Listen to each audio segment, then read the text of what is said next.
some sketchy shit. Doo-dah, doo-dah, hope I get away with it. Oh, the doo-dah day.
Hello, folks. Welcome to Last Man Standing. I'm Dan Hollifield, and we are not going to talk about helicopters tonight.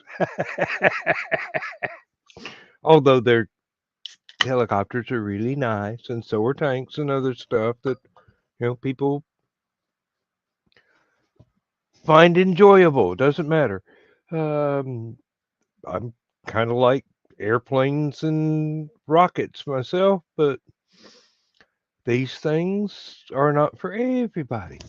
Oh, I got to trim this up here very soon.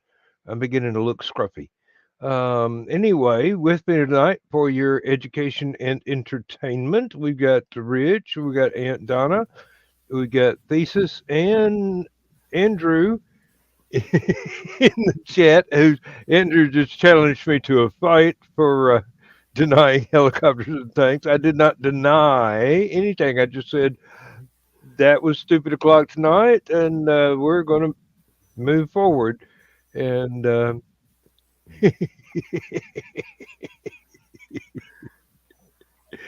yeah, like I'm going to let you get within 500 yards of me without having a sniper rifle in my hands. I got mine.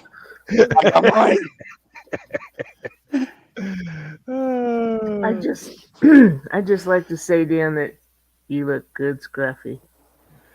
Yes. Scruffy beard goals. I will have to say that neither my wife or my mom are as attracted to the Scruffy as Aunt Donna is. So, and got to make Lindsay happy always. Yes, we do. I can piss off Mama, but I can't piss off Lindsay. Oh, so what's everybody else been up to? Bowling. I am going to, well, actually, I can already feel it. I'm definitely going to feel it in the morning. Ooh. Grandson's birthday party was at a bowling alley. Oh, you overexerted yourself, didn't you? Well, earlier in the day, for 2.5 months, Misty's been talking about needing more scrub tops for work and, new brasiers that would fit her more comfortably and stuff like that. And she was complaining about it this morning. I'm like, get dressed. We're going to go to the uniform store. We're going to pick up those. We're going to head over to Lane Bryant. We're going to make sure those girls are supported properly, and ended up wandering around the mall for a while. Uh-oh. You didn't offer to help? Ah, okay. Jerky Yeah. store. Yeah. And I was oddly. Whoa. I'm like, did lemon pepper jerky? What? Okay. Tasty. As far as I'm concerned, Yes, please. needs more lemon, but it's really nice. Got And enough of pepper, course, just needs more lemon. Okay. Misty loves going to the jerky store as well. She was kind of bummed because we had a lint store there for a while. LINDT, not LINT. I started the to say the chocolate company. Yes. The Linder truffles and stuff like that. I don't know when they pulled their store out of the mall because it was right across from Lane Bryant. So it was always awesome. Hit Lane Bryant for whatever clothing needs, Misty needs. Go across, hit the chocolate shop, hit the jerky shop, and we're out. Unless I have to go over to the big and fat store to get stuff for me. And then there was also a hot sauce store right next to the jerky store, and that's gone now too. Mm. So, but Crow needed to go get some Crocs because she's probably going to get a job over at the Subway that her cousins work at. It's just the manager keeps forgetting to call her for an interview. They need people really badly, so the manager's too busy doing the job of the employees to call and schedule interviews. Mm. So her cousin suggested getting Crocs for working in the store because it's just a lot more comfortable that way. Mm-hmm. I do wish Misty luck in the brassiere shopping. As a fellow who has been married several times and shacked up several more, I have yet to hear a woman not complain about how badly their brassieres fit, even if they're brand new.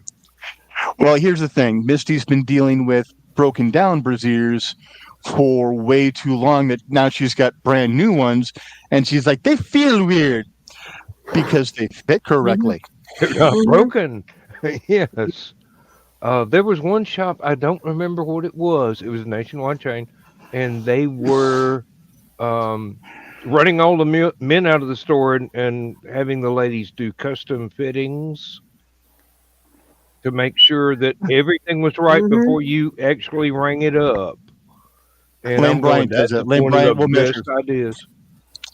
They'll if you need help measuring, lady will follow you back and measure you properly, so that you're getting the proper size that you need. And then her and Crow both needed supplies in that capacity. So I sat on the bench outside for about an hour.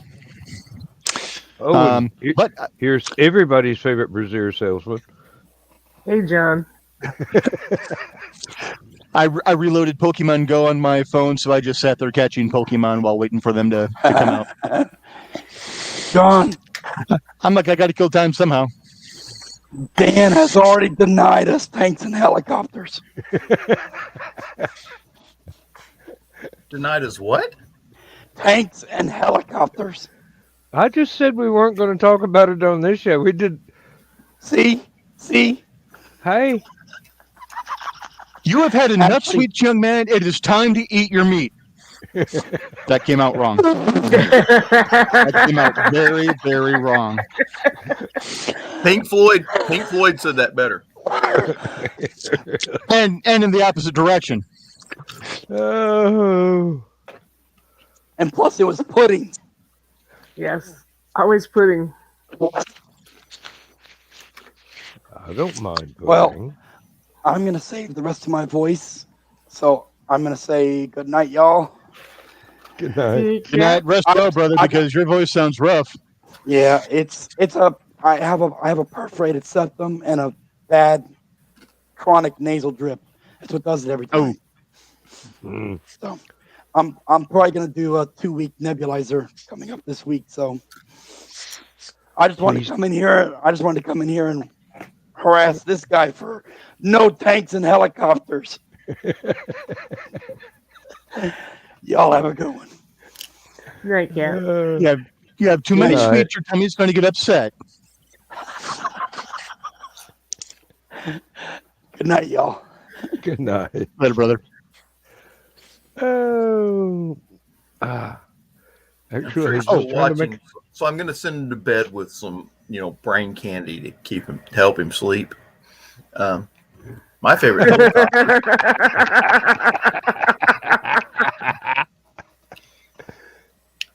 I My got favorite that today. helicopter is the Hip E.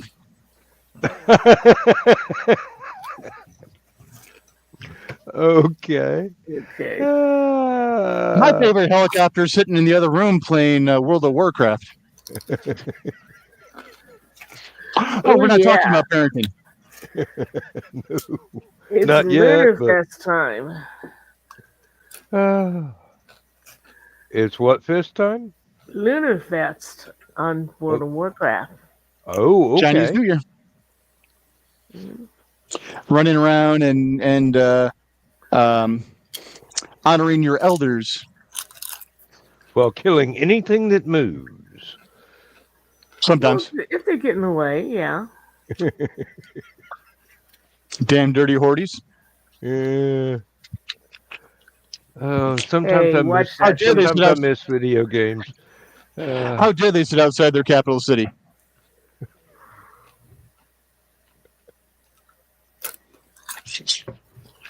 I can't say anything. I play both sides. Uh-oh. So Rich has got one of them Stanley thermoses that everybody's trying to get. no. But I play both sides too. Against the middle. Most of my hordes are on a role playing server that Misty likes to play on, and usually I play mostly I play my alliance mage because I can face roll a mage. Misty gets mad because I just blow her away as far as the DPS goes when she's trying to play anything else and I'm on my mage. And it's like, because I know my timing, I know my rotation, I know my machine, I know how fast I've got to get that key hit to get everything to register. So You're playing 60 different characters. I concentrate on 4. What is Joe Dog still talking? So when you're playing an alliance, do you ever go to the inn in Goldshire? Ah, I am so there's some fine over role Goldshire. playing. There's some fine role playing going on in that inn. Yeah, early on, I made the mistake of being on a role-playing server in the inn in Goldshire, and I'm like, nope, roll up. Yeah, I went in there once with no warning. Did not know what kind of role playing was going on. It's a place where some adult role playing goes on, Dan. Oh, okay. Yeah. Hey, Chris. Yeah, and if you walk in not knowing that's what they're doing, it gets a little strange. It gets a little spicy, Yeah. like something in certain people's novels. Oh wow. I don't think any of my novels ever got that kinky. Mm. And the sad thing is, it's probably mostly guys. Even the With even the guys, people playing yeah. the chick tunes, being like, "Oh hey, all right then, whatever floats your boat, dude. We don't kink shame around here. Nope. Nope, not a We'll bit. play it for laughs, but we won't shame you." So we went over to Marketplace Mall to see BKM and Michaela today. They had a book and comic and toy show there. Marketplace has the most screwed up parking lot I have ever seen. It's angled really strangely around the building. And there are some rows where you're supposed to only go one way, but at the end, there's people coming in the opposite way because for just a little bit they can come the opposite way. And it's kind of 8-point star shaped for the parking lot, and it was crowded with idiots. Well,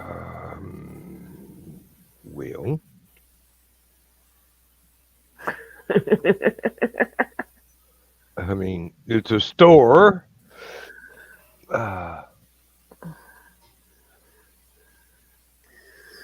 Well, you know how Carl is about a lot of people anyway, and it was practically shoulder to shoulder in there. I am not much different, to tell you the truth. You get me in a crowded store, I'm like a kazin on a sidewalk. It's very difficult to keep the claws in. It's too peoply. It's just too peoply. And I'm sorry, but when you're walking pushing a stroller and you stop to look at something, you need to get your butt up to that table and look at something instead of stopping in the middle of the aisle with people no way to get around you. It's like, come on, guys. Just because you had a kid doesn't mean you get to take up the whole room. Get over there. That's a good way of putting it.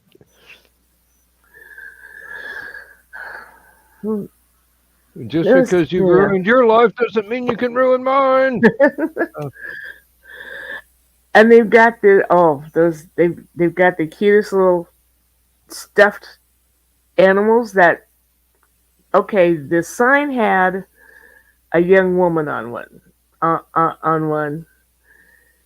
who was probably about 22 or so, but weighed less than 100 pounds. So they're actually for kids to ride. The leopard and a elephant or something, and you can rent them and have your kid ride around on this stuffed animal. They're just adorable. And we happened to pass by the station where they were, and I'm looking at the cute little animals, and the guy who's renting them is looking at me going, "Oh, please, no, you can't put your fat ass on that. No, please." I can tell by the look on his face. And I almost wanted to go over and say how much. See, just to watch him stammer.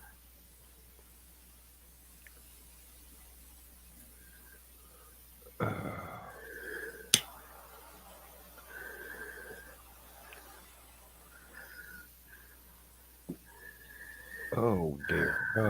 I'm trying to look up something and I can't figure out how to answer the damn question.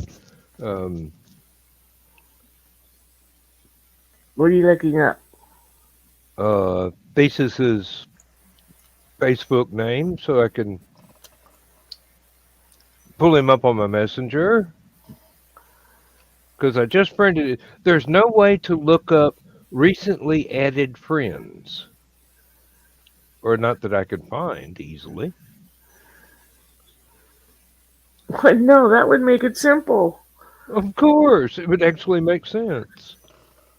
We don't want to, we don't want to be able to have you be able to actually find what you want to do. Okay. I think I was just given a clue.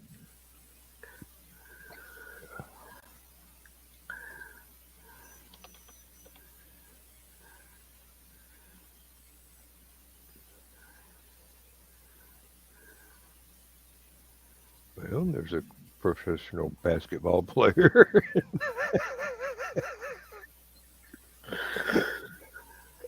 Okay, well, maybe that wasn't a clue. Maybe it was just somebody making fun of me. Ah.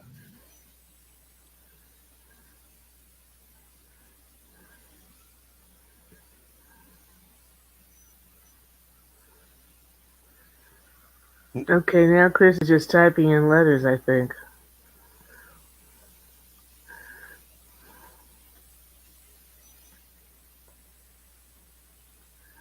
Oh.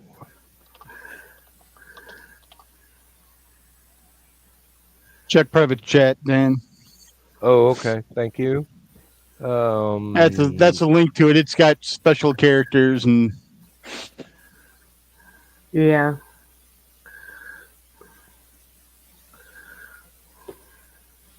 The blood of a virgin and a dragon's feather and oh, okay. I see where it went wonky there.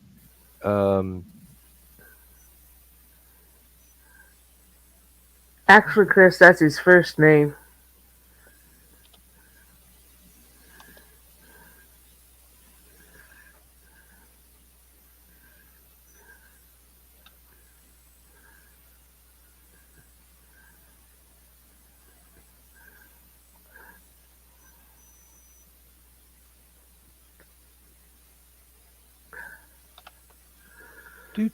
Do.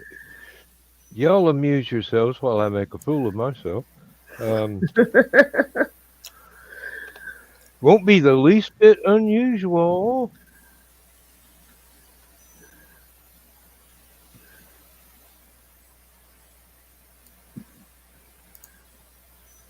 There we go. Is it warm up where you are, Rich? by my standards or Misty's. I'll go with Excellent Misty's. question. Excellent question. It's about 28 degrees.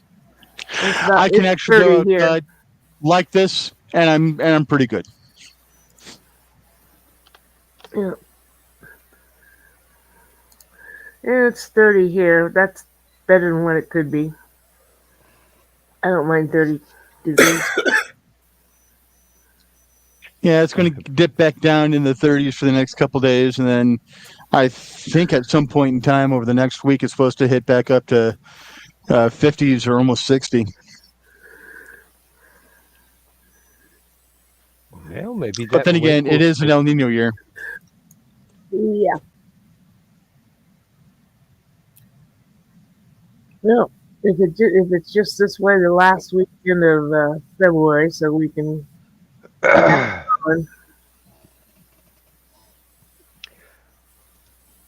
Chris, don't sweat it. Don't sweat it. If I had to apologize for all my typos, I'd be spending the rest of my life. Now what? Just saying good night. Night, Joe Dog. Good night, Joe Hi, Dog. Joe Doug. Making sure you're not just here by yourself blabbering. Will it be a short show? I just come in, say thank you very much. You're on your own. Good night. And play the end credits. I mean, I know how to do a show when there ain't nobody here. All right. Good night, y'all. Good night. If I didn't know better, I'd swear he'd been at the moonshine. He just tired. I was going to say, Richard's looking at something that's making him frown. Not frown. Try to figure out what the hell it is. My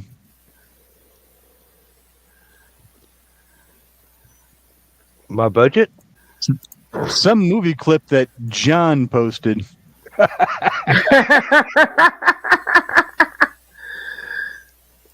Good luck. John, what have you done now? Okay, wait a minute. Is that the black and white Starlog 17?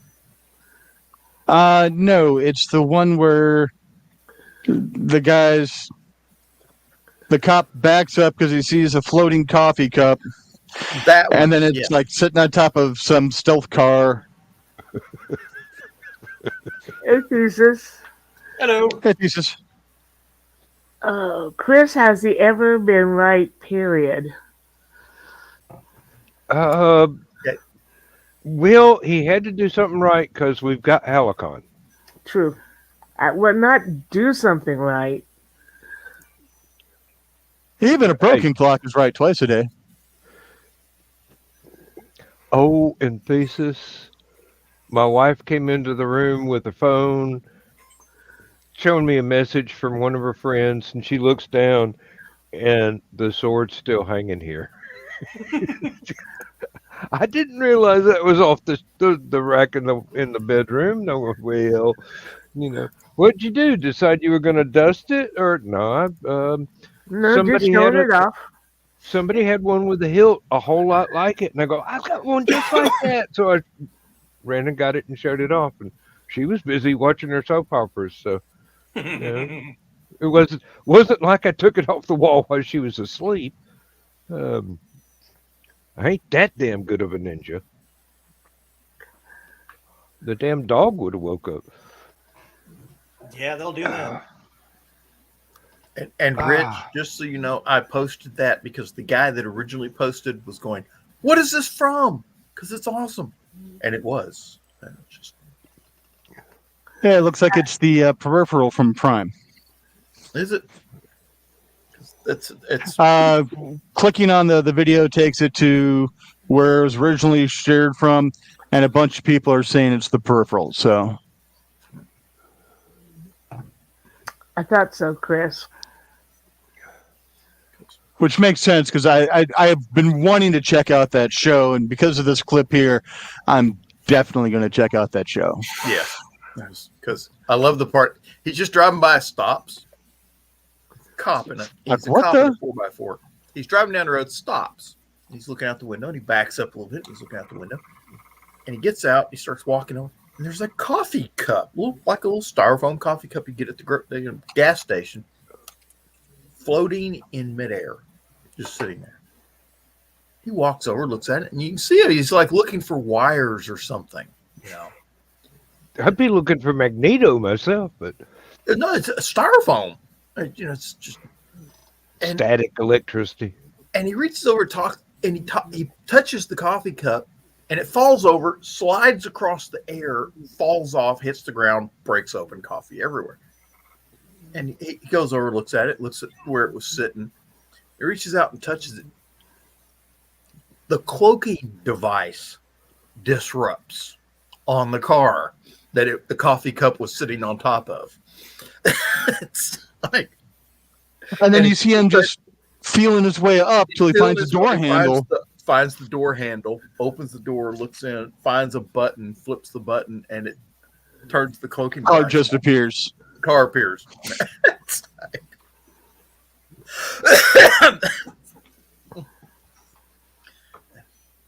Unless you can set that thing to hover mode, it's not going to be much good in a parking lot because somebody will ram it. It was sitting on the side of the road. It was sitting on a dirt road.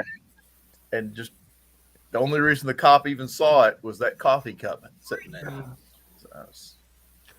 Even the men in and then as he's walking around, you see there's Overwatch somewhere about ready to fucking plug him.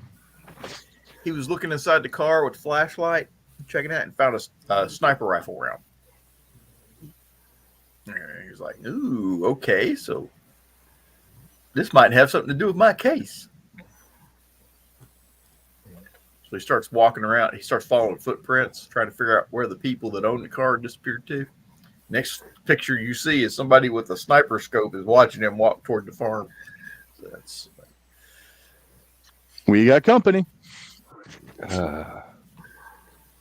Intruder alert. Intruder alert. They don't have to shout if you're sitting right there. They just have to whisper in your ear. Like Aunt Donna trying to wake me up.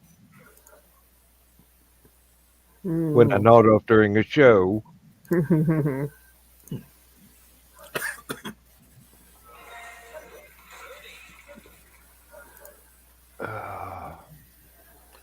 this is interesting. Just articles that pop up while you're on the internet. One of them I've got here is why baked potatoes taste better in restaurants than at home. Why? That's what I'm looking at. The one place I can think of is because they put them in a saltwater bath before they cook them. I was going to say, Really? maybe the baked potatoes I was making when I was like 10. Yeah, the ones I'm talking about. But since my mid-teens, I mean... After they put them in the salt water and then bake them, the potato peel is encrusted with salt, so you don't have to put very much inside. What I'm reading, Dan, is that to achieve a killer potato skin, season the potato pre-bake with a generous layer of olive oil, kosher salt, pepper, and garlic powder. Okay. The olive oil and Parmesan cheese. Well, this is on before you start. This is on the skin before you split it open. This is before baking. When we do ours at home, we do all that and Parmesan cheese, and then we wrap them, and then we bake them. Oh, that's interesting. I wonder how that would do on a barbecue grill. Depends on the grill.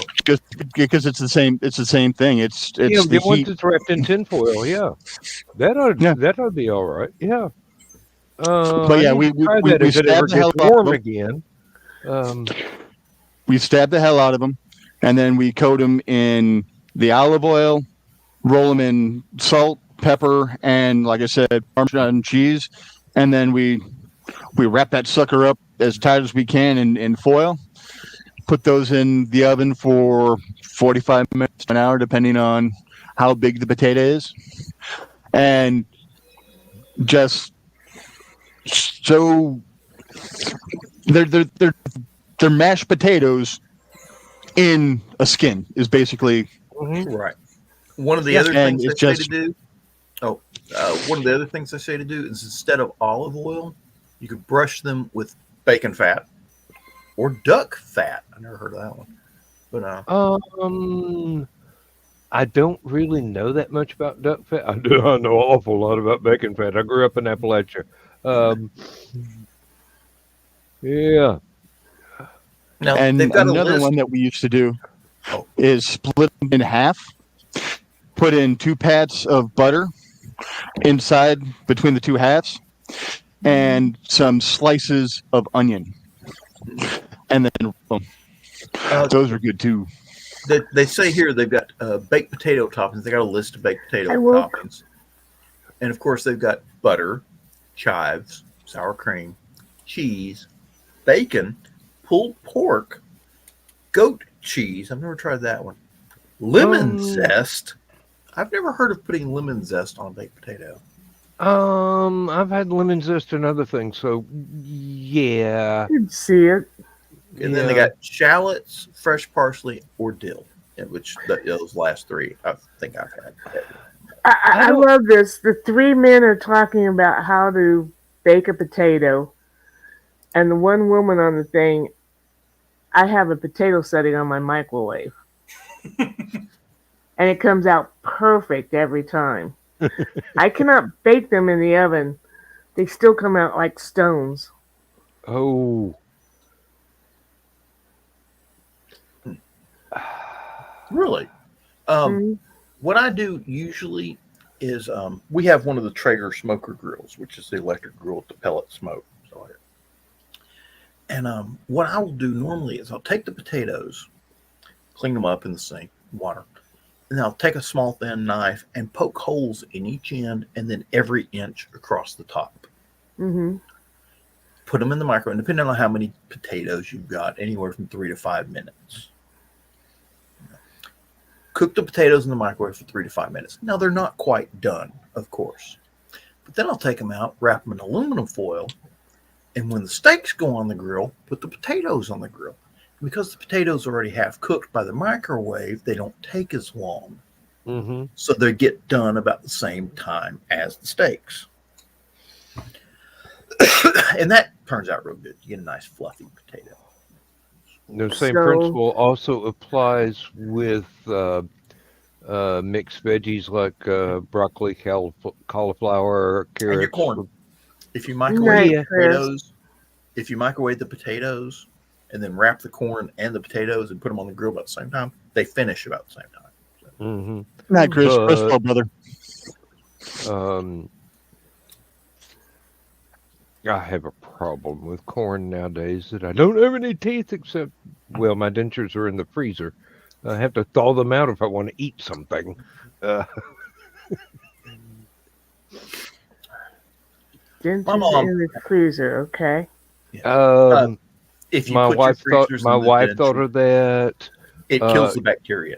Yeah, you don't have to clean them every day, whether you wear them or not. The plastic is so thick, my taste buds can't get to the flavor of food. And if they're really, really cold, you don't have to use Everdent to hold them, or you don't have to use Orajel to hold them in place. They just freeze right to your gums. Orajel you might need, yeah. That'll kill the pain of putting them in or taking them out.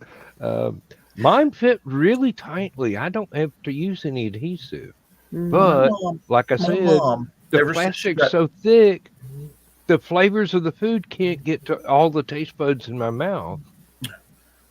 My mom, ever since she got false teeth, has been wanting me to make something called a corn casserole because she can't eat corn on the cob or anything anymore. Mm-hmm. And I've been trying to find it.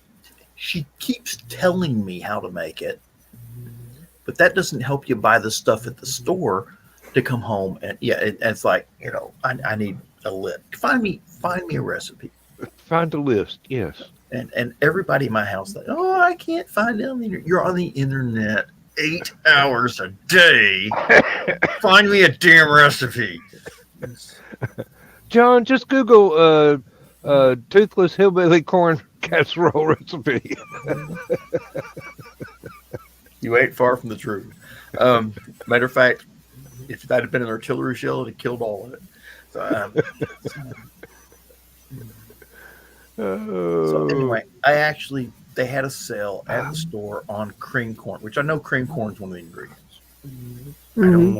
I don't normally buy cream corn, but I bought it's not one of my favorite foods, actually. Yeah, same thing. It's the sweet corn. Yeah. Yeah, the sweet corn, but not cream corn's never been one of my favorites. Yeah, kernel corn, just golden kernel corn. I'll go to Costco and buy a case of that and keep it in the pantry because corn, can of corn, quick, go. Mm-hmm. I don't buy cream corn because it's like oatmeal, it's not corn, it's oatmeal. Okay, I like cream corn. But nothing wrong with that. I do too. It's just that, either corn or cream corn because of all the sugar content. Yes. Even in regular corn. Oh, just in case we do have some young people that are learning how to cook, this is something that I'm trying to impress on young people. Young people don't understand this. Buy the low sodium version of whatever everything. You can. Low salt. And the reason is you can always add salt. You can't take it away once you've cooked the recipe. And there's always some jackass that say, you can add a potato.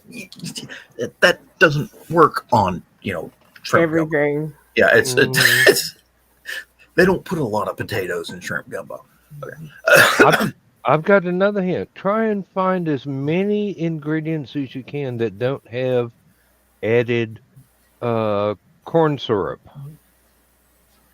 Added sugar, period. There are too many foods out there that used to be great, but now they're too damn sweet. They don't put real sugar in them. They put gunk. That's the way to put it. I was teaching somebody, what was it I'm making the other day? Oh, chicken enchiladas. And you bake your chicken. And of course, chicken normally, when you buy it, has been brined. So if you add salt to it, you get salty chicken, which, so you got to be careful like that. And I told them, there could be salt in the chicken. It says, then when you get your tomato paste or tomato sauce, tomato sauce typically has a lot of salt in it. It says, get the low sodium. It says, and then when you get all these cheeses that go on the chicken enchiladas, if you look at the ingredients on cheese, you'll see milk, salt. Salt is the number 2 ingredient in most cheeses. And also, for people who don't understand when reading ingredients, they're listed from the most to least in that order on the package. And so if you see something that, the first thing is sugar, do not buy that to make for a diabetic.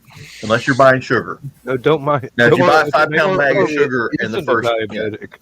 Unless you're making or anything that has strose or drose in the name as something high up there, fructose, dextrose.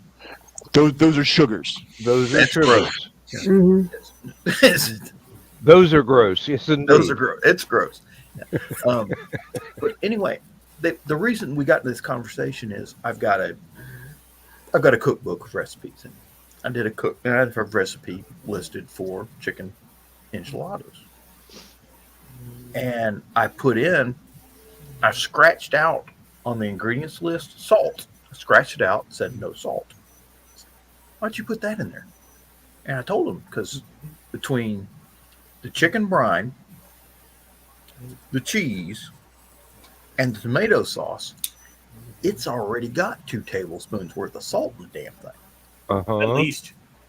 And if you add another tablespoon of salt, you're not going to be, it tastes horrible. It just, Oh, Lindsay made some pinto beans the other night.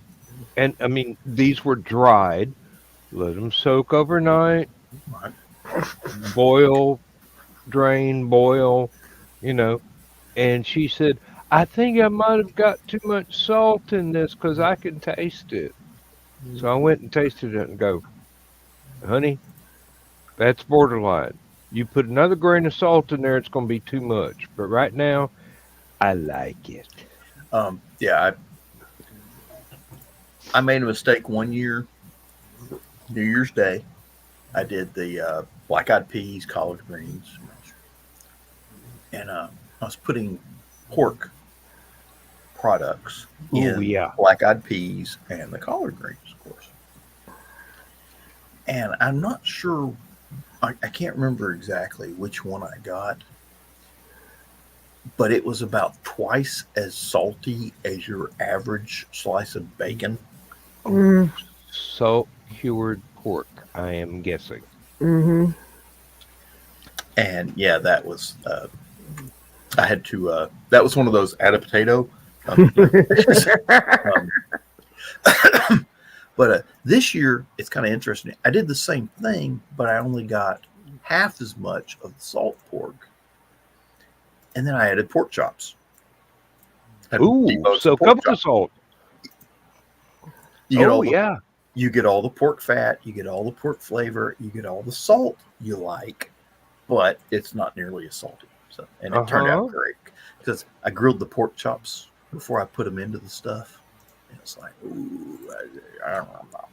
Well, in Lindsay's defense, she knows that my family tends to run to high blood pressure because a lot of us just salt everything before you even taste it. Did we say goodnight to Chris? Because Chris just said goodnight. I did. Yeah, Okay. Yeah.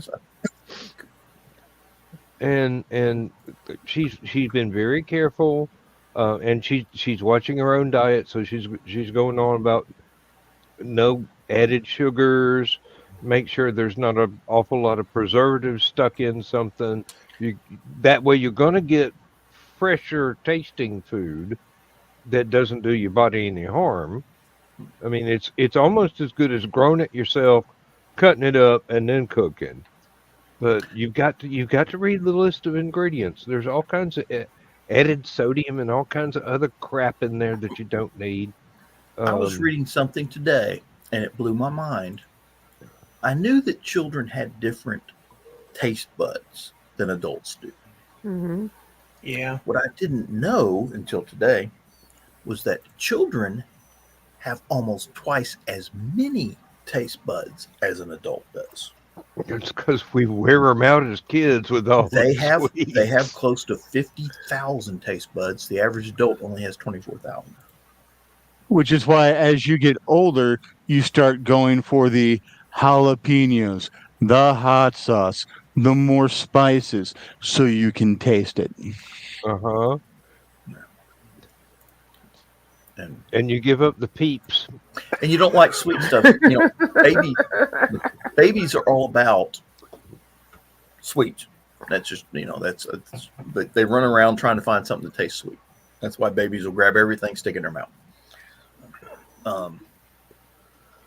And apparently, as you get older, you lose that. Sometimes. Oh, yeah. Lindsay still doesn't understand why I can buy a box of Linder chocolates or something, and it'll sit there for months before I finally get to the last one. Because only a little bit is all I need. Just that little bit. I think I was in the grocery store the other day. I was buying Gatorade. I was walking through there. This guy, and I want to say the two kids he was taking care of were probably foster kids, just by look. But it was the way he was talking to them, too. He was explaining grocery shopping to them. And as he was going down the drink aisle, he was trying to explain, and this is what I found funny. He was trying to explain old school Kool-Aid. Oh, I would have loved to have heard that one. And trust me, my ears perked up the second he was talking about Kool-Aid. Used to come in this big packet that already had the sugar and the flavoring in it. And the kid was like, "It didn't come in a bottle, a squeezable bottle, or something like that." No. You had to mix it with you had water to and mix it up stir it up. yourself. Yeah, You had to provide your own water. and then And you can provide your own sugar too. And then he was explaining that they eventually went to very the old flavor school packet, and you had to use your own sugar. And then the whole thing went artificial sweetener, and now it's gelatin in a plastic squeeze bottle or whatever the hell they're putting it out in now. Yeah. So, and I got to think about that going, I haven't had Kool-Aid in decades. Been a while since Hunch Punch in college. We've actually got some in the kitchen because the kids were wanting some. Apparently, it's making a comeback somehow. So, but I had shopping to do, so I didn't hang around to listen to the rest of the conversation. So. I miss taking an ice cube tray, pouring the Kool-Aid in, putting saran wrap over the top, and poking toothpicks through to make your own little ice lollies. Okay. Amateur. My mom used to sell Tupperware, and we actually had the Tupperware. That popsicle Tupperware. Maker. Yes. Yeah. And I grew up with those too. Yeah. That was great on a hot summer day. John, I overheard a conversation almost as startling, but it had nothing to do with food when I was in a grocery store. Nothing to do with I'm food walking around. Okay, I'm sold. Go ahead. I'm walking around. I've got my shopping list there. Lindsay's got everything lined out. This has got a coupon. This has got a coupon. This has got a coupon. Okay, we need 2 of these, 4 of these, and now these don't have coupons, but they're over here. And I'm walking around, and I keep running into the same 2 guys over and over again. And suddenly I realize that while they're shopping, they're talking. One of them is trying to introduce the other one to Gamera movies. And he didn't outright say Gamera, but a giant flying turtle who's a hero to all the children. I'm going, Gamera! But I didn't say anything out loud. I'm just looking at him going, y'all are too young, but God bless you. I'm glad you found the fandom. My grocery store I go to is an Ingles grocery store. And whatever radio station they're playing over whatever their music is in the store is very similar to the radio station I listen to in my car. Popular 80s kind of stuff. And I can't remember what song it was, but I walked in there one day, pushed my shopping cart around, and this song starts playing. And everybody my age who's in the store, you can tell because they're all pushing their carts. Bopping along. And I come around one of the corners onto this aisle, and there's this lady coming the opposite direction, and she's singing along with it. And I didn't realize it. I'm singing along with it. There's a duet going on as we're going down the aisle. Yeah, it's like, and it's kind of funny. I go down the next aisle, and there's somebody there singing the same damn song, and it's like I must have been 5-6 people in the store singing along with it. It was hilarious. Lindsay and I pulled a good one at TJ Maxx one day when we went in very early one morning because they were having one of their special things where all their loyal customers that had the cards and everything would come in. There'd be gift giveaways and free coffee and stuff like that. And we're just walking around waiting on the next raffle number to be hauled out. And they start playing Dancing in the Moonlight. And Lindsay and I are in the middle of the store. Oh, is that Anne Murray? No. Oh God, now I've got to look it up. Oh, I think I know what you're talking about. It's that band that nobody can ever remember the name. Yeah, exactly. I know that sounds stupid, but that is exactly what everyone says. Oh, it's that band. We can't remember their name. King Harvest. King Harvest. King Harvest. I didn't even have to Google it. It finally. But we're there. We're in the middle of the store. We know security cameras are watching everybody because it's a store. And it's TJ Maxx. Anne Murray had Shadows in the Moonlight. Okay. Yeah. We carefully push our shopping cart full of goodies off into one of the side aisles, and we start dancing in one of the big middle cross aisles. We're doing ballroom dancing in the middle of this damn store. I know what you're talking about. I know the song because apparently it's been playing on my local grocery store too, and I'm trying to remember the last time I heard it because I know I've heard it recently.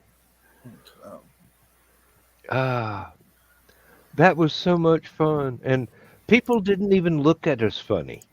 Mm-hmm. You'd think they would. Sorry, go ahead. No, go right ahead. Crow hates going into Walmart with me anymore because Walmart basically plays 80s. So I'll go in there and I'll just start belting the stuff out, and then I'll turn to them in the middle of one of the aisles and be like, "Dance with Daddy!" And they're like, "Nope, I don't know this asshole," and just... And then I'll turn and look at Misty. I'll be like, "Dance with Hubby," and she'll be like, "Nope, I don't know this asshole." Well, come on. They'll reconnoiter in another aisle. You can't have fun like that. That's like the best part of being old enough. As weird as we are, yes. What's funny enough is I was at the bowling alley tonight, and so my grandson is through my oldest, my son. So we're sitting there. I'm kind of jamming along to one of the songs. My son, and I'm like, dance with daddy. My son actually danced with me. I'm like, cool. There you go. See, Nice, yeah.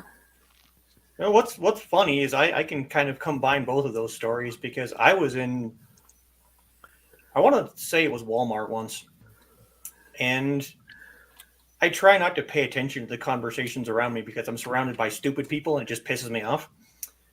But Welcome to one, life.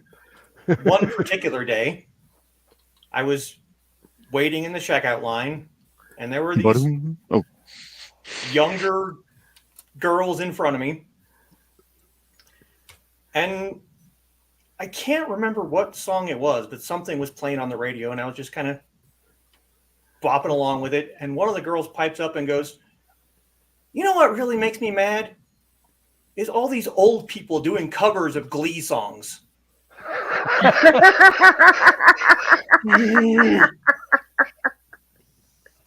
And I wanted to look at her and go, "You realize the person you're talking about is dead.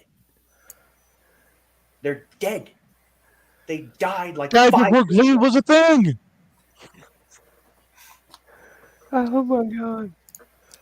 I once got into a near violent argument with some teenagers that had discovered a cover by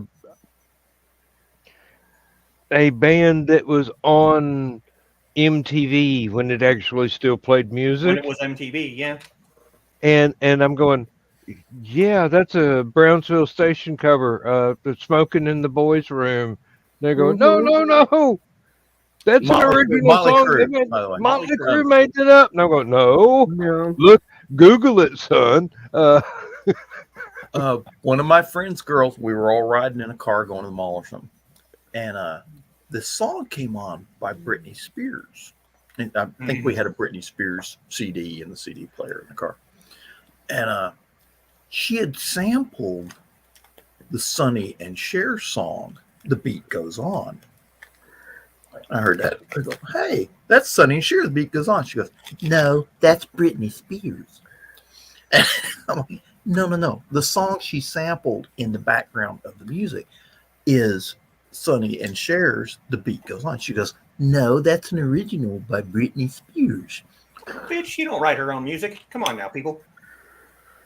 And I was like, and here's what's funny.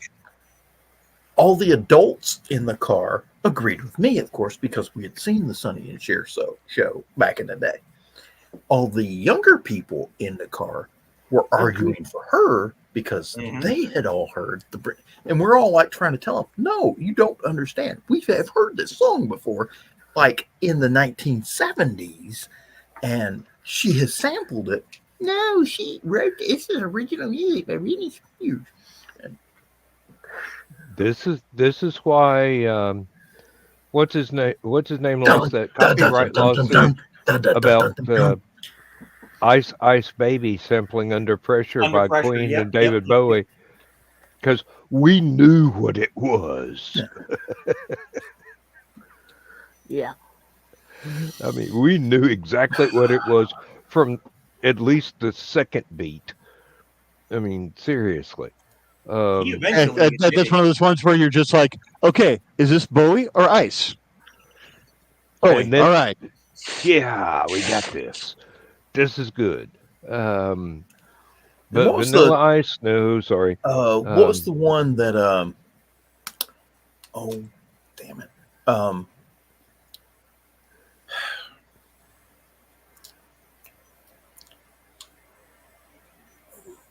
The little redneck kid that hangs out with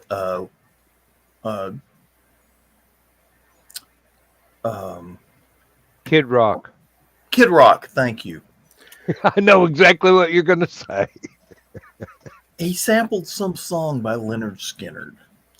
Sweet Home Alabama. Was Sweet Home Alabama? Okay. Well, he actually part of it in that song too. Yeah, they so. mentioned it in the song actually. And then, of course, you hear the Sweet Home Alabama riffs in the background. He sampled that. Yeah.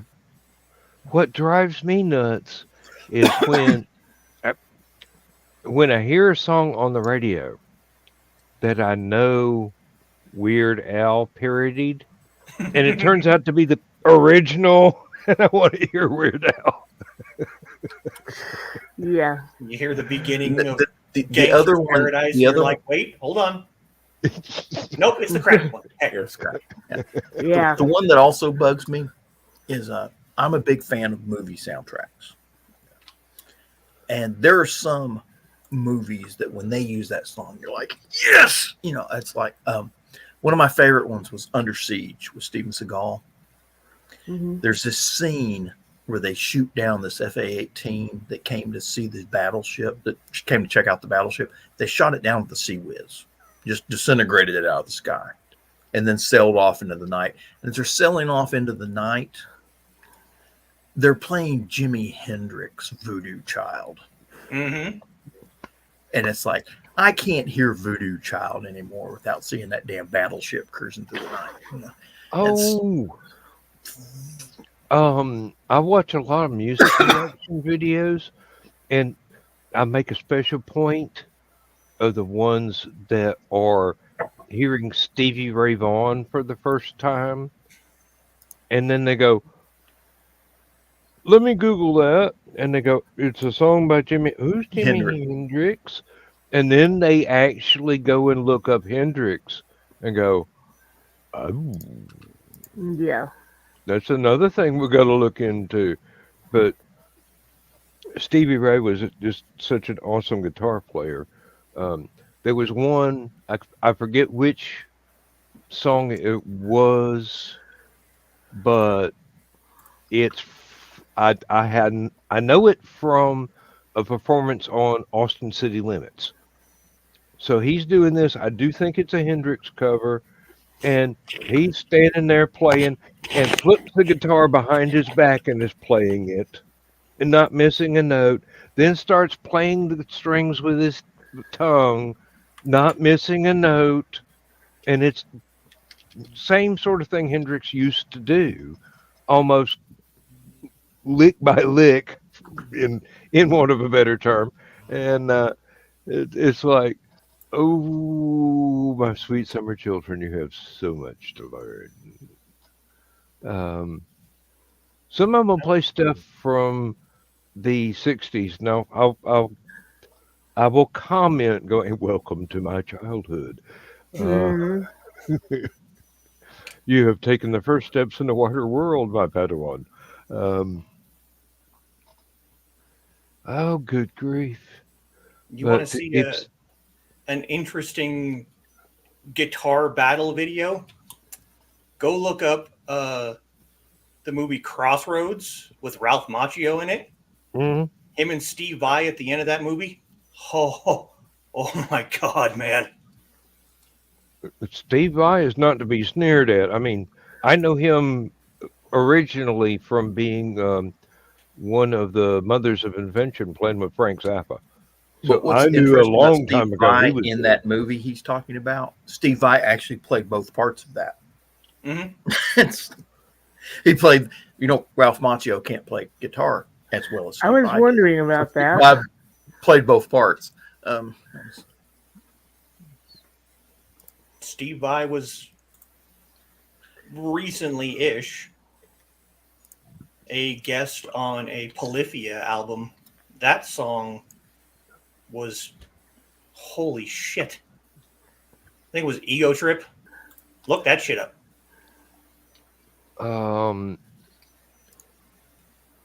Trivia for those who are young. The entire band Missing Persons was made up of people who had worked for years with Frank Zappa. The entire band. Matter of fact, the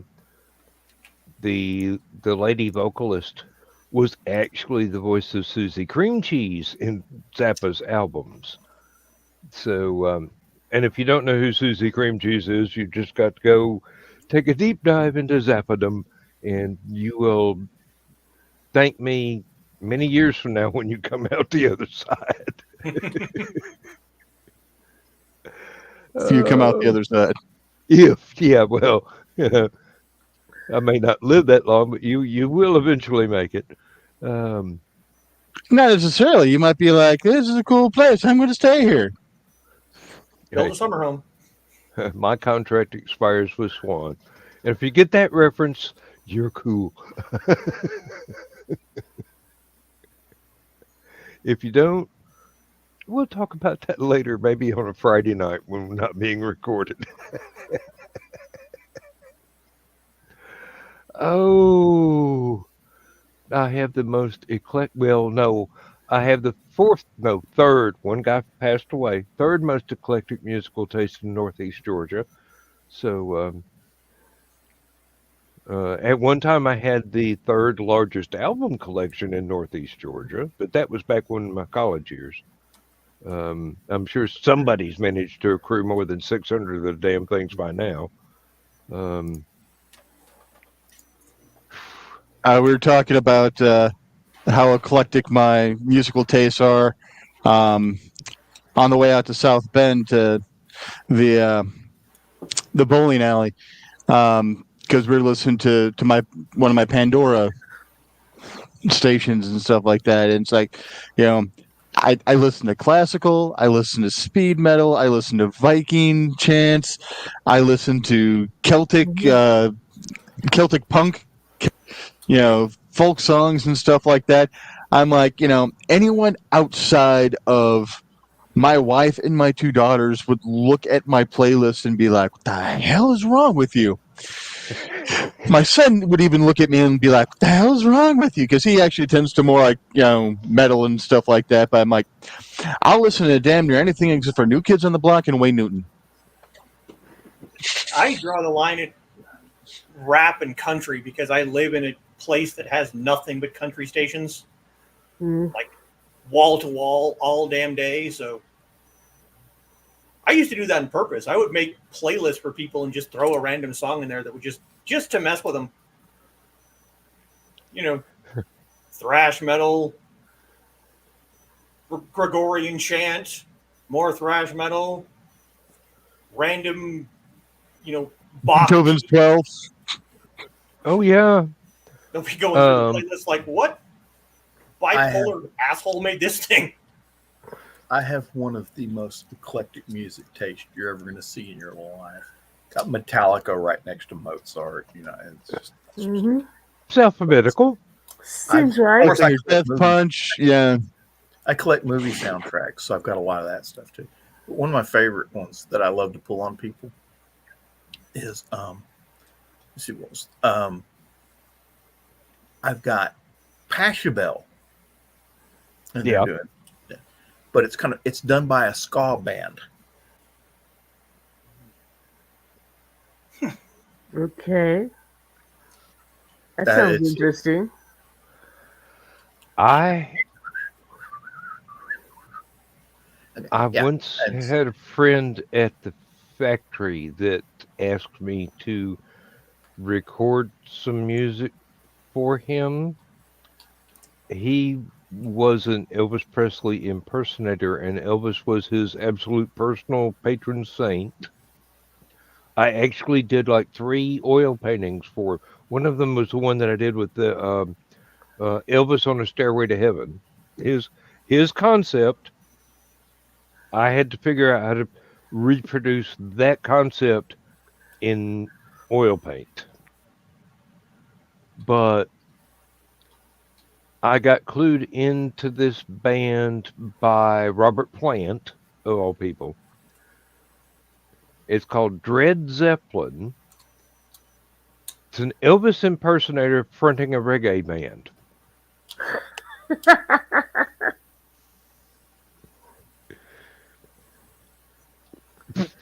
Okay, I'm gonna have to look that one up. Dread Zeppelin, yes, indeed. Robert Plant. They had 2 CDs out at one time. Robert Plant says he's never taken them out of his car. He rides around with the stereo. That was back when cars came with CD players. But yeah, it's Do you want it's another one? hilarious and it's awesome at the same time. It is. You want another one to look up? Look up Max Sabbath.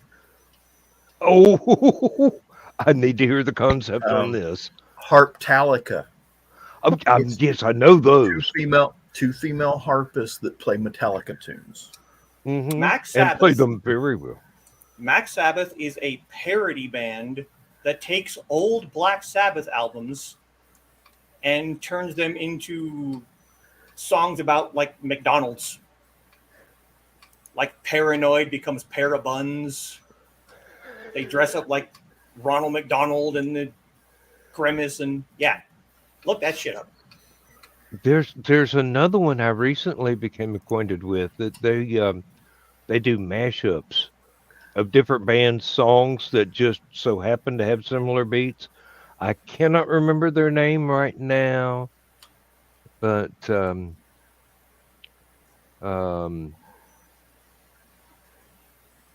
see. I think one of them was Whole Lot of Breakfast, or something was A Whole Lot of Love and something else, but probably Breakfast in America. I don't know. Erg! And my YouTube subscription list is so long it'd take me a week to go through the damn thing. Mm-hmm. Oh heavens! Yeah, I like it when I'm watching a YouTube channel that I only watch occasionally, and they go, "Oh, but so many people watch, but nobody subscribes," and I'm going, if I subscribed to everybody, I wouldn't be able to find anybody's new stuff. I can't even find this show on my YouTube channel half the time. And I'm fucking on it. You'd think YouTube would show me a link to my own show, but no. Only about once a month. If that often. Which is a shame. And that's when you're accidentally logged out of your account and No, I'd never get logged out of my account. I've got too many computers logged into it all the time. Mm-hmm. It's really useful because if I'm here and I post something in the comments here, it shows up as having come from every channel that we are broadcasting to. Yeah. If I go to YouTube and pull up my own show, I can comment as myself, and it only comes up as me, but it still shows up in the chat. I do that almost every week on Stupid O'Clock, because it'll show me Stupid O'Clock, but it won't show me, because I'm supposed to already know where that is on YouTube.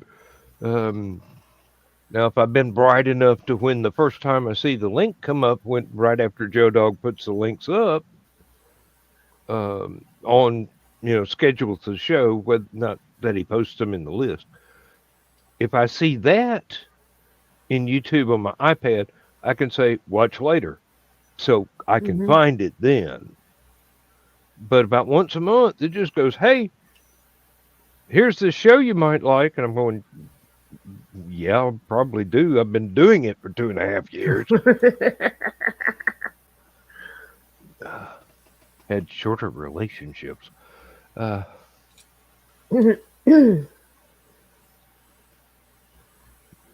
Lindsay and I have been together for 17 years. The longest relationship in my life so far. And the only reason I say so far is we ain't done yet.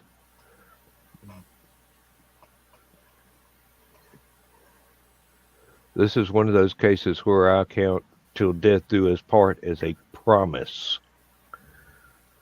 Challenge accepted. Mm-hmm.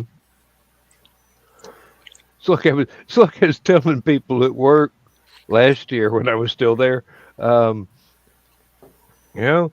been here for 46 years. I got less time for killing somebody. in much more pleasant circumstances too, probably.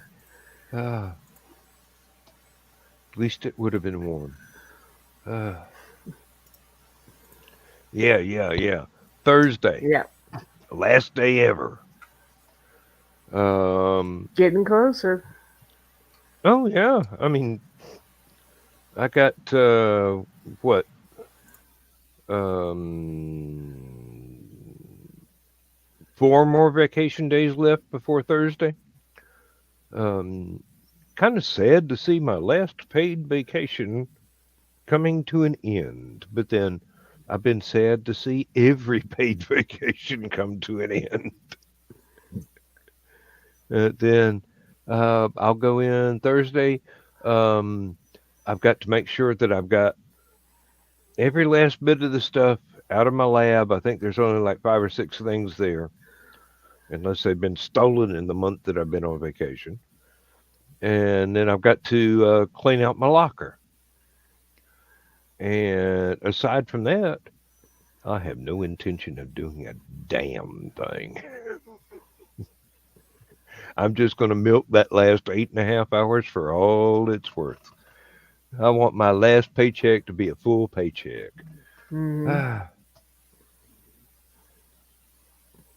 But I know I'm allowed, if I wanted to, if I had everything for my locker and my lab carted out to my van, I could actually just leave after lunch break.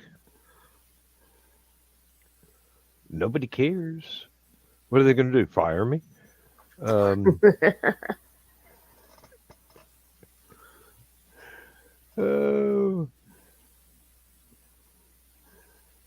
I am so sorely tempted to have everything ready to go. All I got to do is clock out and walk out. Get outside the building, fire up a cigarette, walk to the parking lot instead of waiting until I get to the car. Security cameras are going off. Guards are being called. Fire department is on standby. Oh, Lord. Meanwhile, they've got some of the kids they've hired have been using the porta potties as a smoking area for the last 5 or 6 years. God, sometimes I smoke cigarettes. I'll go in there sometimes. It about choke you half to death. It's like being at a Yes concert with no THC in the smoke. Seriously. Well, for the first, I think, 3 years after Carl retired, every single time he went by the office, he would flip it off. And in fact, we helped a friend move from the south side of Danville to the north side of Danville. And while the traffic would have been better following Route 1 through Danville, he went the other way you can go south through Danville just to go by the office. And every time he went down to pick up stuff, he'd flip them off. And every time he came back to move the stuff to the new home, he'd flip them off. So there was one day, I think he flipped them off about 10 times. Flip off the office, going in and coming out of the office. And several times while you're inside. That's a difference. That's a difference between my manager's Andy. If my manager's there, it's like that's the difference between Carl and I. He cares too much. I mean, once I don't have to go in, that relationship is done. Consider that a divorce. Well, yeah, but two, how far away are you from where you work? 15 minutes. Okay. 2 minutes away from where he used to work. I mean, you practically... Hell, I ain't that close to mom. I mean, You know, Well, sort of it's say a mom very and dad, small but town.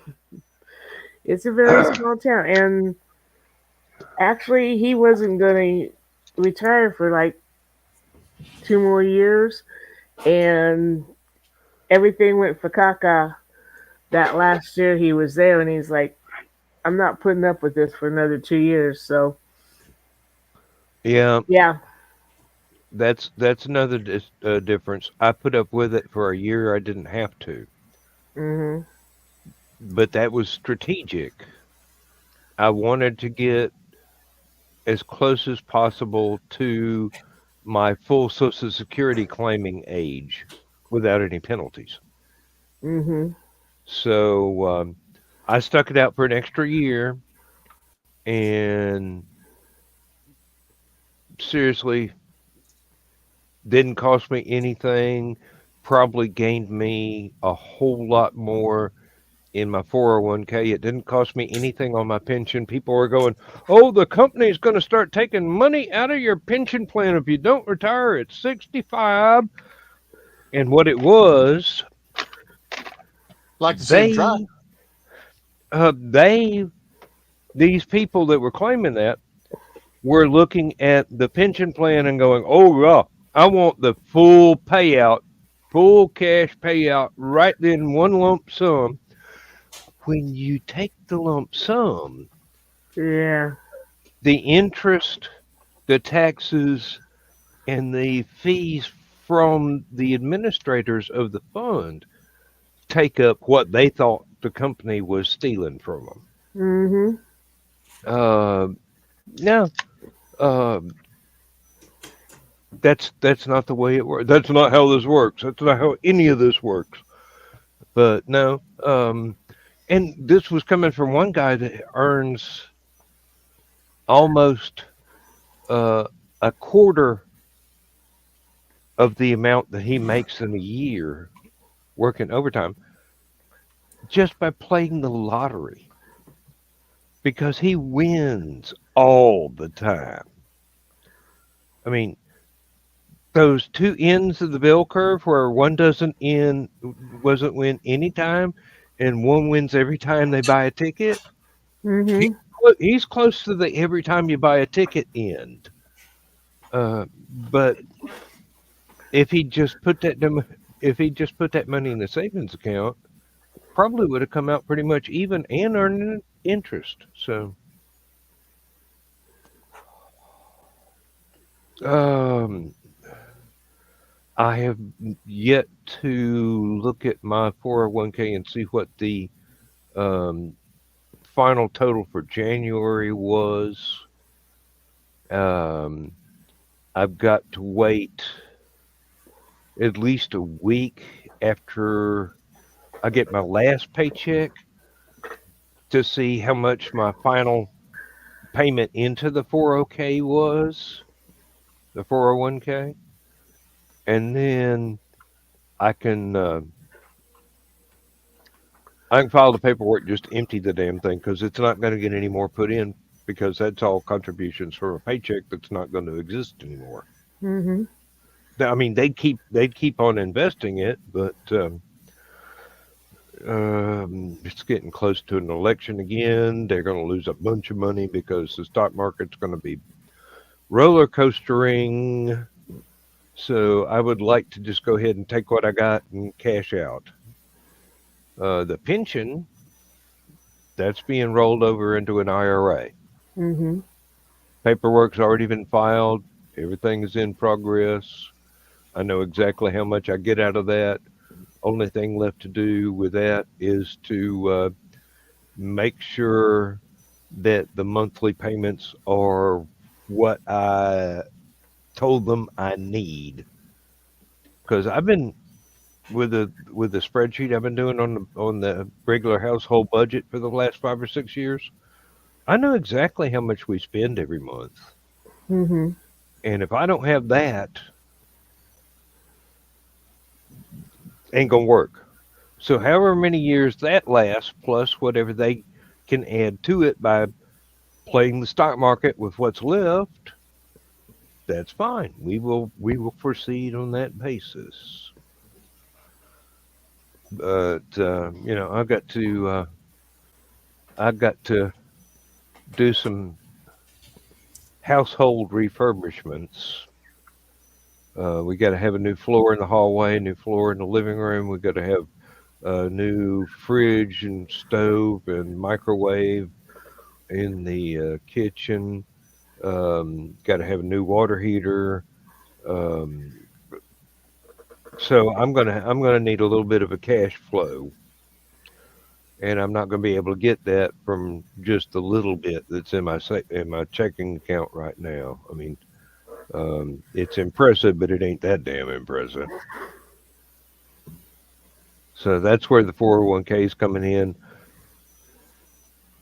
The Technically, that's where the 401k is going out. Mm-hmm. So true, yes. Um, Whatever's left from that's going in a high interest savings account. Um, if it works the way I have the budget written, that one savings account can give us an extra $700 a month. Wow. Yeah.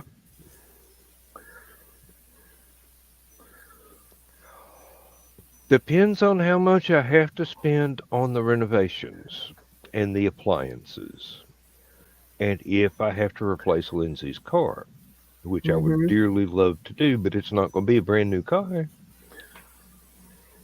It's going to be a 10, maybe 15-year-old Toyota with only 150,000 miles on it, so I know it'll last for another 20 years. Hey, Toyota's a good choice. I know. We'd probably still have the one we had if some stupid kid hadn't been texting on his cell phone and rear-ended us back in 2007. And I might have retired a year early if that hadn't happened, because I wouldn't have had to remortgage the house. It would have been paid off 10 years earlier. Mm-hmm.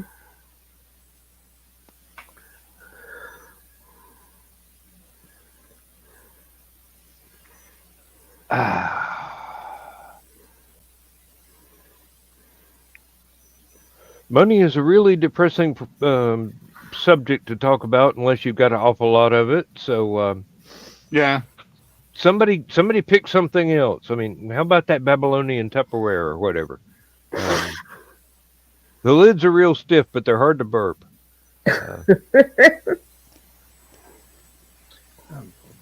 I've just found a new video of when the Doom music kicks in.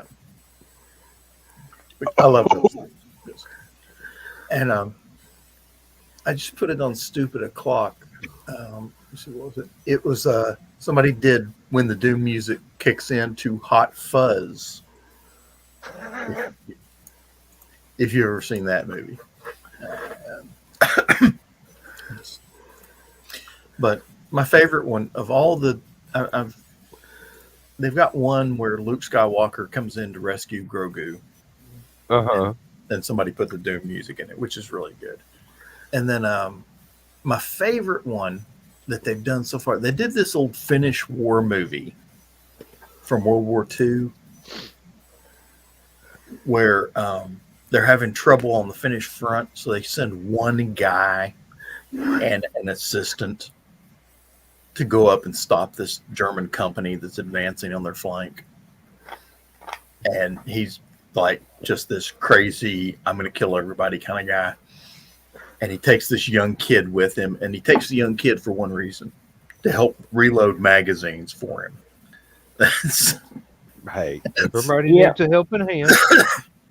He says, when I hand you the empties, put bullets in them. You know, quick as you can. And it's like, if you know a song, it says hum to yourself quietly. It says helps to keep your mind at ease. It says, and think about crazy shit too. He says, in a place like this, it helps you from going insane. And it's like, okay.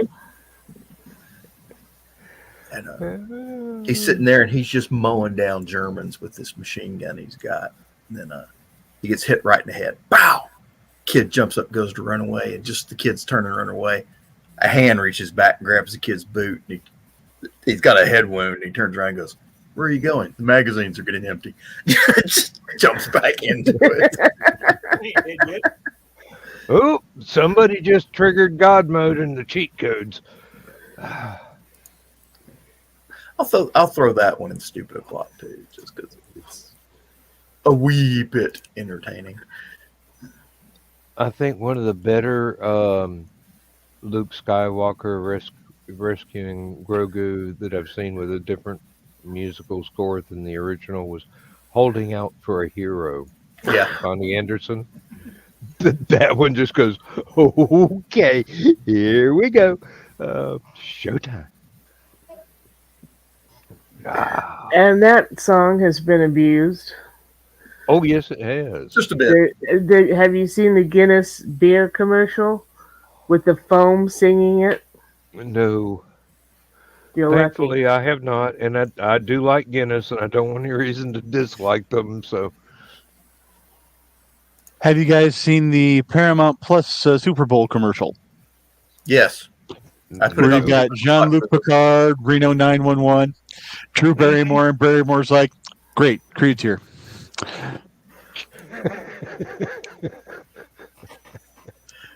Yes, I put that on Stupid O'Clock, by the way, if anybody's wondering. Oh, cool. I think it's still there. I'm not sure, but I think a lot of the organizations like Paramount Plus pull that stuff if you put it on your sites. oh, one I have not seen, but I wish somebody would do just so that I could read the complaints in the comments.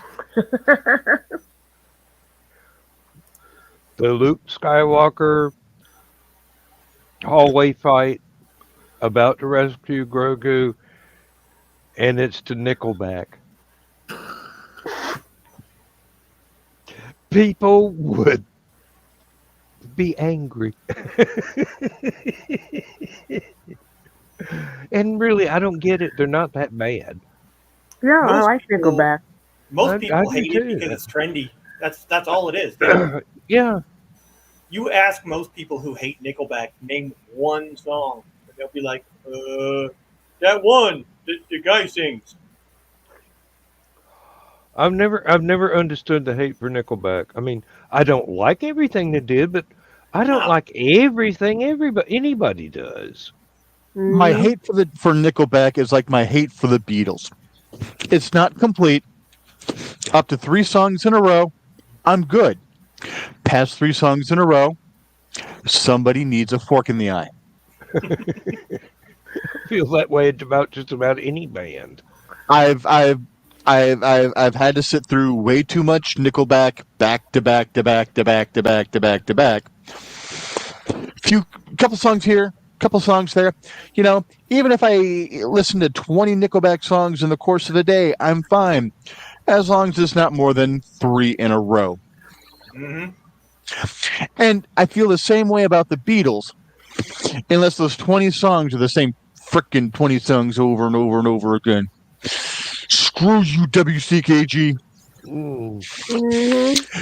Radio station near us was classic rock at the time, and they would have their Beatles week, where basically they would play like a couple hours of commercial-free music that was just Beatles songs.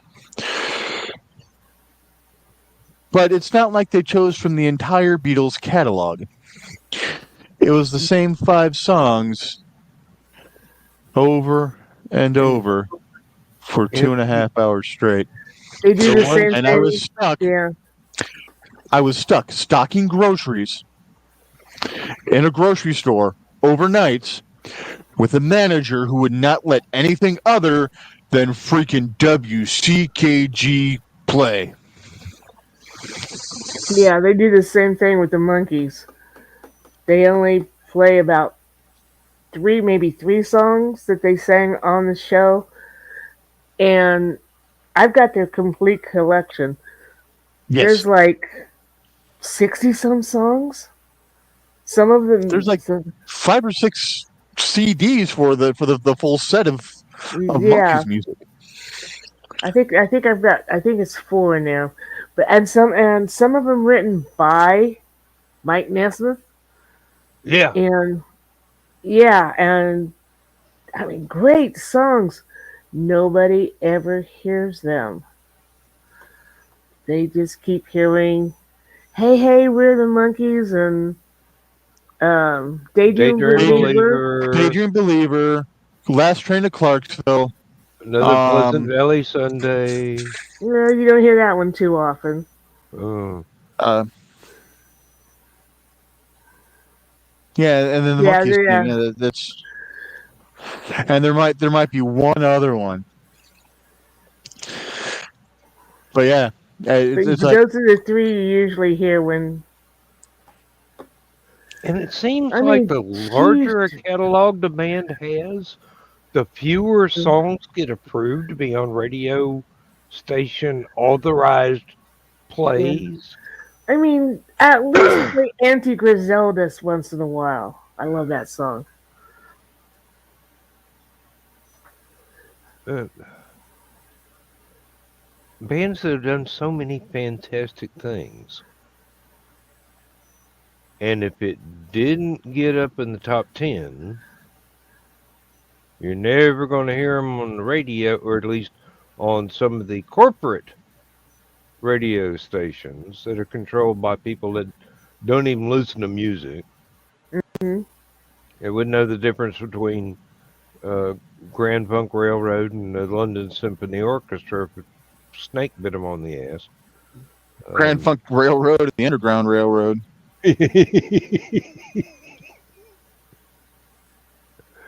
Oh. Or the Chicago Transit Authority. Yes. In any incarnation. Because there were like, what, 3 different versions of them? The original, the classic that got turned into marching band music, and then Peter Cetera. There was like 5 versions of them while they were still called Chicago Transit Authority before they just shortened the name to Chicago. Oh wow!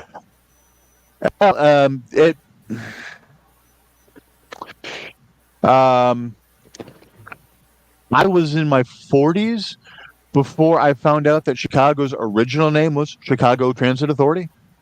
I always just heard them as Chicago. But you know, I started listening to them in the 80s because you know that's when I started listening to more music on my own and stuff like that. So in the 80s, they were Chicago. Even back in the day, I can only remember one Chicago Transit Authority album, and then they shifted to Chicago, and then it was only the easy listening stuff that made it to the radio. Mm-hmm. And then MTV era, Peter Cetera took over, and they fired the brass section, and I'm going, oh, the band is gutted now. They had such a rocky road. Yeah. I think it was Netflix or Amazon Prime had a special documentary on Chicago through the years and stuff like that. And I like Cetera, but I like a lot of their stuff pre-Cetera. I didn't mind him as part of the ensemble, but when he was the focus, it just seemed like the heart had gone out of it. I liked Cetera more on his own than when he was Peter Cetera with Chicago. You know, but when he was part of the whole, it was awesome.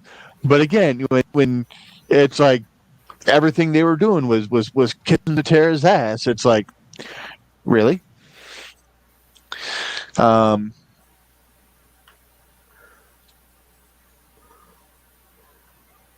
Oh, there was a band that I really, really loved. I actually had about 4 or 5 of their albums. They're called Chase. It's all trumpets with a bass guitar and a drum. And it's like an orchestra made out of trumpets with a bass guitar and a drum. I could only stand them for about 3 songs in a row. I mean, they were good. They were just absolutely, technically, the musicianship was supreme, but there's only so much you can take of a that narrowly focused brass and rhythm section. You know, hell, I can only take so much of Glenn Miller, and I've got just about everything that man ever did. And a lot of swing band music is like that for me. Doesn't matter who it is. If it gets varied up, exactly like Joey was saying, you don't have to hear too many in a row. Mm-hmm. And you can actually tell the difference between one band and another. That's fine. But putting something on infinite repeat, we had a couple of guys at the University of Georgia radio station on one April Fool's Day. They locked the door to the radio station, played Kraftwerk's Autobahn for 8 hours before somebody actually took a battering ram and broke the door in. And security led them out of there in handcuffs, I do believe. But they led them out of there, and they were never allowed in the studio again. That's the great thing. It was about, a great practical joke in theory. That's the great thing about like movie soundtracks. It's not the same one band. It's different bands, different styles of music. But there's one movie soundtrack to this day that I cannot listen to. And it's tragic because it's an awesome soundtrack. But I was engaged to this woman, and we lived together in an apartment. And she had a young child, and the child could not fall asleep without the Knight's Tale soundtrack playing. So every night I'd have to listen to that same soundtrack all the way through from beginning to end every single night for about 10 months. So you want to see, Thesis start to twitch, just start playing Thin Lizzy, Boys Are Back in Town. It would probably have a reaction. It might not necessarily be a bad one, but yeah, it was a good soundtrack. It's just every single night. Oh, we had one grandchild when they came to visit. They had to watch the original Jungle Book over and over until they went home that day. I'm going, there are other movies. I know this one is great because I got to see it when it was first released in a drive-in. And I've got the soundtrack album. There's nothing wrong with it. It's just the infinite repetition. Mm-hmm. It's like the Chinese water torture. House. One drop at a time, endlessly. With some of my nieces and nephews, it was the same way. So what we do is we'd set them up upstairs, DVD player, put that movie on repeat upstairs, and then the adults would hang out downstairs, and then every once in a while, one of the parents would trek upstairs to make sure that all the kids were behaving. And when my oldest niece, who is, I think, 17 now, when she was first born, I gave my brother a CD of Metallica as Lullabies. Oh. I wanted that CD. I'm like, make a copy of that shit for myself, man. Why not? Still, Internet. oh, there was no vocals. It was all instrumental. Oh wow. I want to try and find it because it didn't just do Metallica. It had like Pink Floyd and Metallica and Aerosmith. It was great. I can imagine. Yeah. Still there to was this a time- day, if she comes when I'm driving around and I'll put the Black Album in, she'll be like, I know this song, but I didn't realize there were words in it. There was a time Yeah, when Lindsay was having trouble sleeping. And I'd be through with whatever I was doing online, and I'd fire up the stereo hooked up to the computer, and I'd put on one of these 6-hour, 8-hour, 12-hour meditation music YouTube videos, and some of them would have waves crashing on the beach, and some of them would have like a campfire crackling, or some of them would have rain on a tin roof, sort of thing. It's part of the thing that inspired me when I was doing Invocation, to get that white noise going on in the background of the music and have the music not be all that loud. But We've I got go an to app bed on and that does that for us. And we can mix and match. So we have a mountain lake and a campfire, or a waterfall and a thunderstorm. Lindsay eventually got over that trouble of not being able to sleep at night.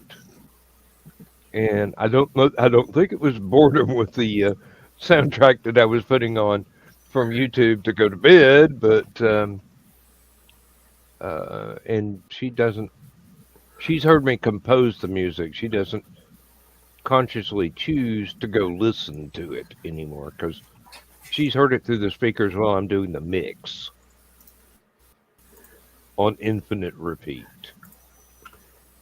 Because there are places where you've got to go, oh, wait a minute, that's too loud. I've got to drop that down a little bit. Oh, that's too quiet. I've got to raise that instrument up a little bit. But just that one. The rest of it's fine. And over and over. To this day, if I'm sitting back here and I go, I want to hear one of my songs, and I click on it, even from Bandcamp, she'll be in the kitchen and go, that's yours, I love that.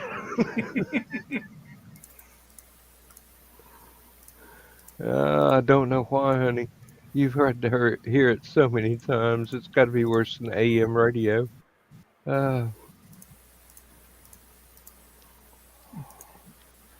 So many memories. I don't know if you've seen this video. It was on the news for a while.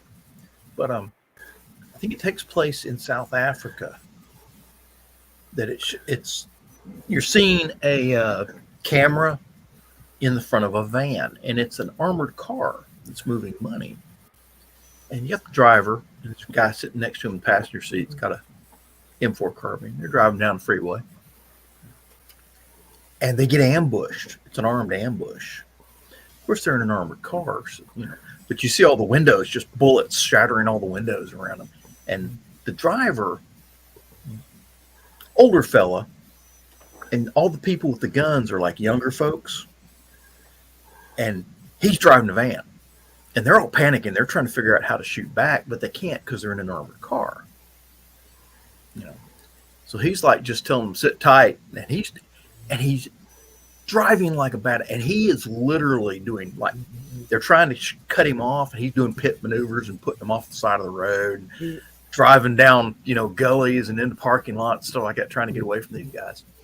And it was really famous for a while on the news and on the internet, stuff like that. Somebody has put it on YouTube, and they put Freebird as the soundtrack.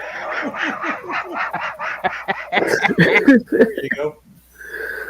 I have posted that to the Stupid O'Clock group for your viewing entertainment. I'm gonna have to. Okay, I can't do it on my iPad because it's so hard to get back from Stupid O'Clock to my own account once I check something that's been posted at stupid o'clock. But Um, if you've never, if you've because seen I'm the an original, admin. if you've seen the original, it's entertaining. If you haven't seen the original, it's kind of awesome. Just because this, I mean, they're getting ambushed. It's an ambush situation, and it's the guy who's driving. You can tell he's the older guy, the experienced guy amongst a bunch of them, because he's cool as a cucumber, but it doesn't kind of look like it. You got to kind of watch his face because he's too busy driving. Okay, so he doesn't look like he's cool as a cucumber, because he's moving his hands and and cutting people off and just all over the place inside this van. But you can tell by looking at the younger guys with the guns that they're all big-eyed and and trying to figure out what to do and holding weapons closer and slinging all over the place. They're all checking seatbelts to make sure they ain't going to fall off the damn armor. Why they think they can fall out of an armored car, I don't know. But they're like, hey, if bullets can't get in, you ain't getting out. True. Not easily. You might bruise yourself a little bit thumping across the side, but now just so you know, it's not the American style of armored car, the big, 5-ton truck type thing. This is one of their little. It's kind of a Vanagon sort of thing, but armored and ballistic glass and all sorts of things. oh, But apparently, it's got enough weight to it that it'll knock the hell out of a sedan. It's. Armored glass ain't light. It doesn't take Neither's much to ours. knock the hell out of a sedan. Not really. Especially when they're all plastic these days. Another good one is when people put a different music soundtrack to Data flying the Enterprise into the Borg cube from one of the Yeah, I've seen that one last with episodes of Big Leonard Skinner. Skinner. Yeah. Oh, they do it with Leonard Skinner. They do it with Born to Be Wild. They do it with a bunch of things.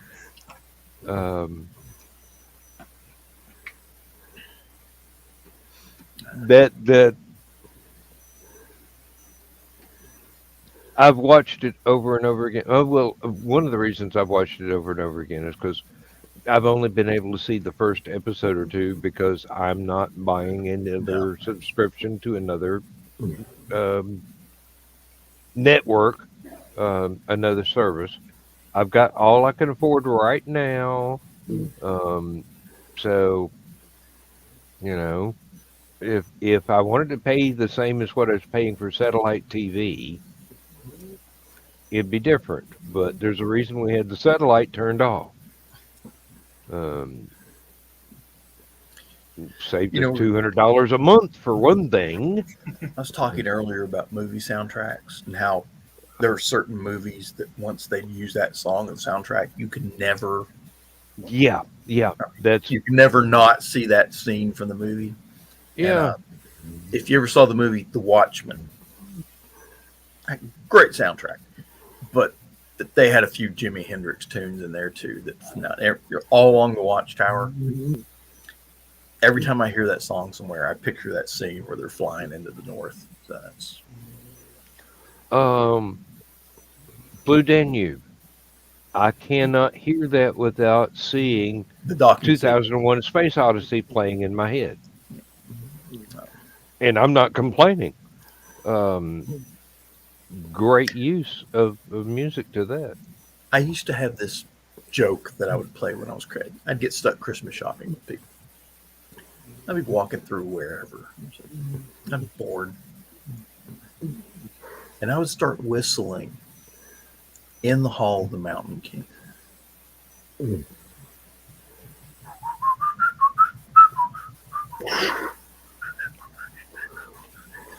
And then I'd whistle that for a few bars and then stop and listen just to see who in the store had picked it up. And sure enough, just about every time I did that, I'd hear somebody in the back of the store. I used to do Bogus that. March. I used to do that in like college tests when it's really, really quiet in the room. That kind of quiet just drives me nuts. So I would randomly start humming the theme from Tales from the Crypt. And before long, the whole class would be doing it. And I remember I was taking a philosophy. It was a philosophy test. And the teacher started humming it. And then they stopped and were like, God damn it, what is that? I know that song. What the hell is that?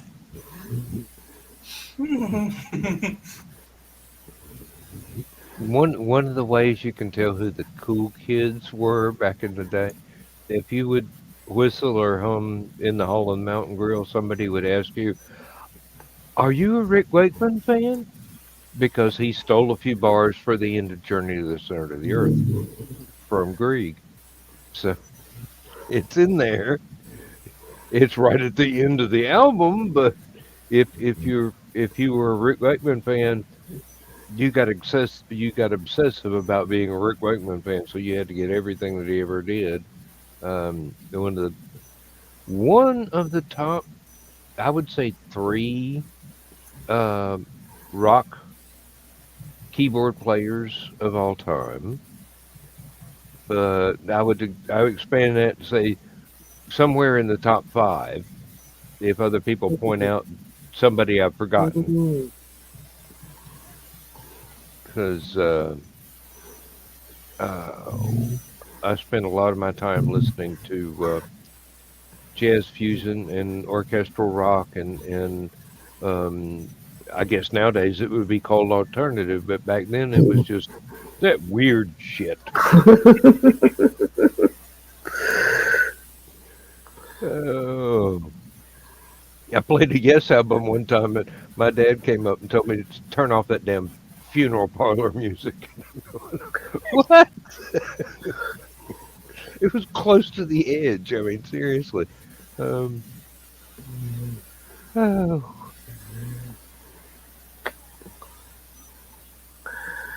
It's almost time to say goodnight, Gracie.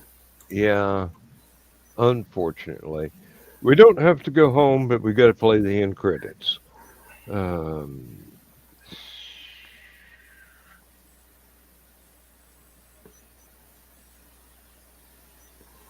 going to have to look at my countdown clock and see if I can figure out how many hours I got till I retire.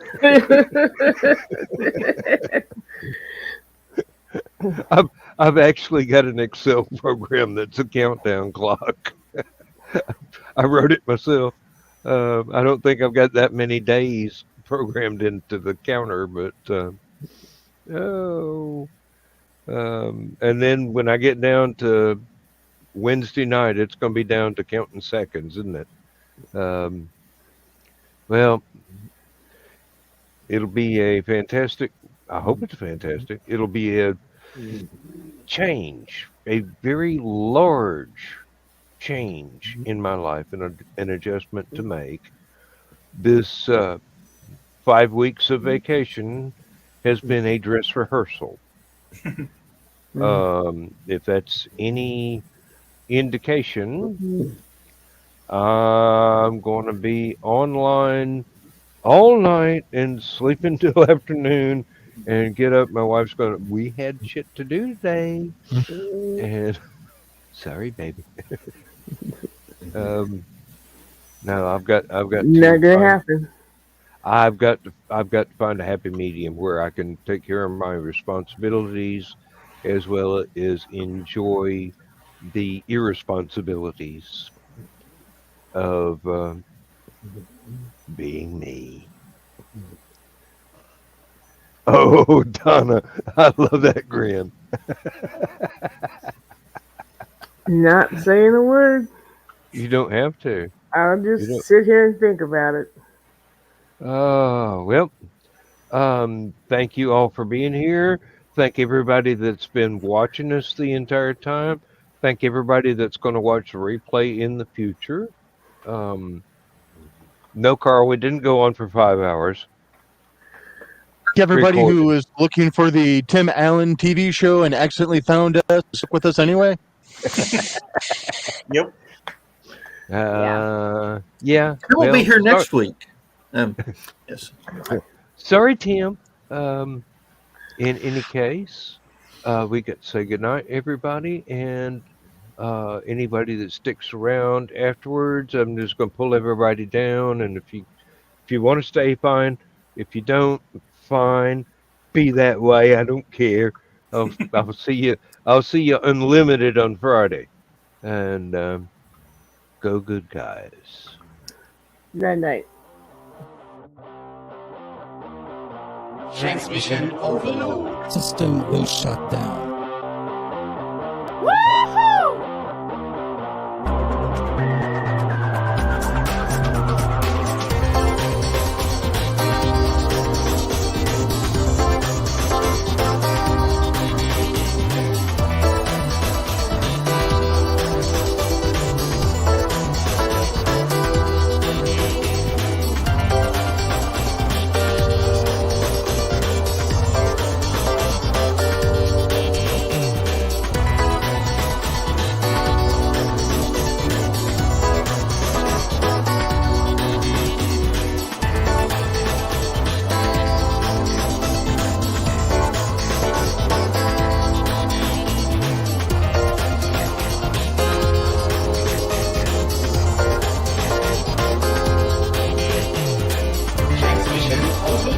System will shut down. System will shut down.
System will shut down.